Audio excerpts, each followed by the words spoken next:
तुम सबका फिर से स्वागत है वन पीस थ्योरी वीडियो में। तो आज हम कवर करने वाले हैं वन पीस का मोस्ट हाइप्ड कैरेक्टर ड्रैको मिहोक के बारे में। इस थ्योरी में मैं कवर करने वाला हूँ मिहोक का बैक स्टोरी जानने से पहले हम मिहोक के बारे में क्या क्या जानते हैं पहले उसे चेक कर लेते हैं। तो ये कुछ पॉइंट है जिसे मैंने ऐड किया है। नंबर 1, मिहोक को मरीन हंटर का टाइटल कैसे मिला। अगर तुम वन पीस का मंगा रीड करते हो तो तुमको पता होगा कि मिहोक के पास मरीन हंटर का टाइटल है और वो एक टाइम पे टाइम पास करने के लिए मरीन को मारा करता था। देख रहे हो मिहोक का स्वैग। अब नेक्स्ट पॉइंट की बात करें, मिहोक और शैंक्स एक दूसरे का राइवल कैसे बने। और पॉइंट नंबर 3 की बात करें, मिहोक का ब्लैक ब्लेड स्वॉर्ड। अब फोर्थ पॉइंट की बात करें, मिहोक को वर्ल्ड स्ट्रॉन्गेस्ट स्वॉर्ड्समैन का टाइटल कैसे मिला। पॉइंट नंबर 5, मिहोक का फैमिली कौन है, जैसे उसका मॉम और डैड। इन सभी सवालों का जवाब हम इस थ्योरी वीडियो में पता करेंगे और इन सब का पता मैंने लगा लिया है, मतलब मैंने थ्योरी बनाया है जिसे हम मिहोक का बैक स्टोरी कह सकते हैं। मैंने ऐसे कई थ्योरी रीड किया और मिहोक से रिलेटेड सारे वीडियो देखा जिससे मैंने इस थ्योरी को रेडी किया है।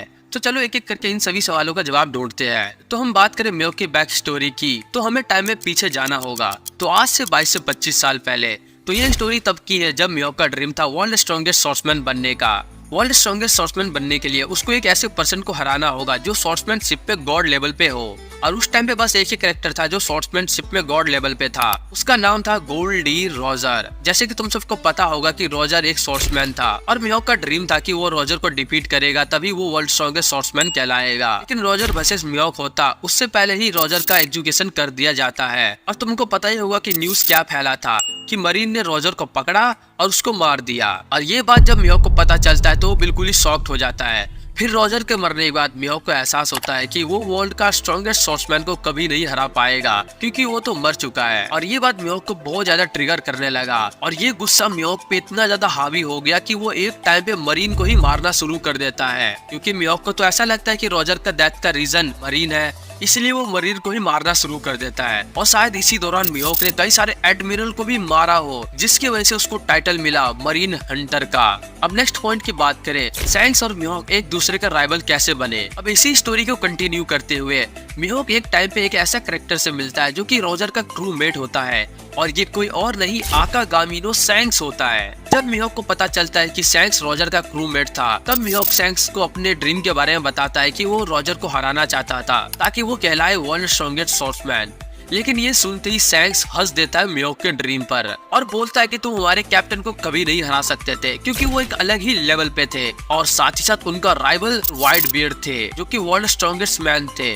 तो तुम हमारे कैप्टन को कैसे हरा सकते हो। यहाँ तक कि शैंक्स ये भी बोल देता है कि तुम मुझे भी नहीं हरा सकते। ये बात मिहोक को बहुत ज्यादा बुरा लगता है। फिर वो शैंक्स को शॉर्ट बैटल के लिए चैलेंज कर देता है। इसी तरीके से फर्स्ट टाइम होता है मिहोक वर्सेस शैंक्स। लेकिन इस फाइट का विनर कौन होता है ये किसी को नहीं पता क्योंकि ओडा सर ने हमें कभी नहीं बताया। और इसी तरीके से शैंक्स और मिहोक एक दूसरे का राइवल बनते हैं। ये दोनों टाइम के साथ एक दूसरे को चैलेंज करते रहते हैं। अब बात करें मिहोक का शॉर्ट ब्लैक ब्लेड में कैसे कन्वर्ट हुआ तो इसका भी एक्सप्लेनेशन है मेरे पास। अब इसी स्टोरी को कंटिन्यू करते हुए तुमको पता होगा वन पीस वर्ल्ड में तुम जितना स्ट्रॉन्ग हाकी यूजर से फाइट करते हो तुम्हारा हाकी उतना ही ज्यादा स्ट्रॉन्ग होता रहता है।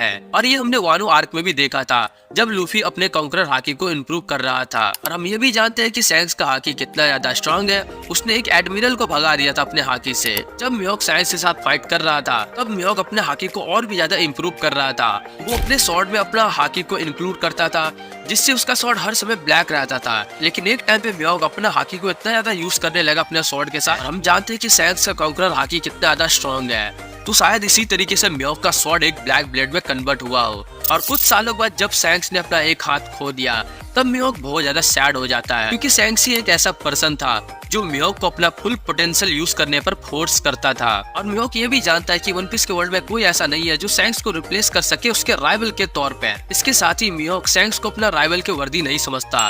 जब से शैंक्स ने अपना एक हाथ खो दिया क्योंकि शैंक्स अपना फुल पोटेंशियल यूज नहीं कर पा रहा था स्वॉर्ड्समैनशिप में। मान लो अगर मिहोक ने शैंक्स को डिफीट भी कर दिया स्वॉर्ड्समैनशिप में तो वर्ल्ड में क्या न्यूज फैलेगा कि मिहोक के राइवल ने अपना एक हाथ खो दिया तभी उसने अपने राइवल को डिफीट किया। तो क्या ये सुनने में अच्छा लगता। इसीलिए मिहोक ने शैंक्स को अपने राइवल के वर्दी नहीं समझा जब से शैंक्स ने अपना एक हाथ खो दिया था। और ये हमने वन पीस लाइव एक्शन में भी देखा था। आज मेरा लड़ने का इरादा बिल्कुल नहीं है आकाश। कल की अभी तक उतरी नहीं। मैं यहाँ लड़ने नहीं आया क्योंकि तुम्हारे अंदर वो पहले वाली बात नहीं रही। अच्छा अब मिहोक पूरे वन पीस वर्ल्ड में ट्रैवल करता रहता है कि कोई तो होगा जो स्वॉर्ड्समैनशिप में मिहोक को टक्कर दे सके, लेकिन कोई भी मिहोक के आसपास नहीं होता स्वॉर्ड्समैनशिप में। और जब मिहोक ऑलमोस्ट सभी स्वॉर्ड्समैन को डिफीट कर देता है तब उसको टाइटल मिलता है वर्ल्ड स्ट्रॉन्गेस्ट स्वॉर्ड्समैन का। तो हमारा 3 पॉइंट कंप्लीट हो चुका है। अब आगे बढ़ते नेक्स्ट पॉइंट की तरफ। मिहोक का फैमिली बैकग्राउंड क्या है? तो इसकी कई थ्योरी है जिससे ये साबित होता है कि रेलिक और ये कैरेक्टर मिहोक के मॉम और डैड हो सकते हैं शायद। अब देखो ऐसा मैं नहीं बोल रहा बल्कि वन पीस के फैंडम बोलते हैं, क्योंकि इन तीनों के कैरेक्टर डिजाइन में हमें काफी सारे सिमिलरिटी देखने को मिलता है, जैसे कि तुम इस पिक्चर में देख सकते हो। लेकिन मुझे ऐसा नहीं लगता, मेरे पास इससे भी एक अच्छा थ्योरी है और ओडा सर ने हमें पहले ही फोरशैडो कर दिया है। अगर तुमने रिसेंट के कुछ SBS को उठाकर देखा होगा तो ओडा सर ने जोरो का फैमिली रिवील किया था और साथ ही साथ उसमें मिहोक का भी फैमिली था। अगर तुम ध्यान से देखो तो उसमें एक कैरेक्टर का नाम था आरासी, जो कि जोरो के डैड होते हैं। अगर तुम आरासी का मतलब निकालोगे जापानीज में तो इसका मतलब होता है स्टॉर्म। और लकीली मिहोक का फर्स्ट अपीयरेंस हुआ था चैप्टर नंबर 49 में।